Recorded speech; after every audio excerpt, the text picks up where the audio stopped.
हातकणंगले पोलिसांची जुगार अड्ड्यावर धडक, 7 जणांविरुद्ध गुन्हा दाखल। हातकणंगले पोलिसांनी रुई येथील आंबेडकर नगर परिसरात कारवाई करून बेकायदेशीर जुगार खेळणाऱ्या 7 जणांविरुद्ध महाराष्ट्र जुगार कायदा कलम 12 प्रमाणे गुन्हा दाखल केलाय। ही कारवाई 27 ऑगस्ट 2025 रोजी संध्याकाळी 7:30च्या सुमारास करण्यात आली। पोलिसांनी दिलेल्या माहितीनुसार आरोपी जयपाल शिंदे 55, बाबासो कांबळे 58, राजेंद्र कांबळे 45, दत्तात्रय मुदापुरे वय 40, विजय कांबळे वय 31, संदीप तराळ वय 41 आणि मुरलीधर कांबळे वय 56 हे सर्वजण 3 पत्त्याचा जुगार खेळताना रंगेहात पकडले गेले।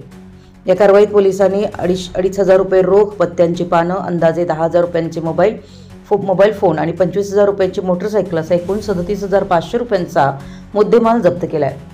ही कारवाई PSI विनोद पिलाने, पोलीस कॉन्स्टेबल अमित कांबळे, विकास गस्ते आणि सुरेश पवार यांनी केली। पुढील तपास सहाय्यक फौजदार मुल्ला करत आहेत।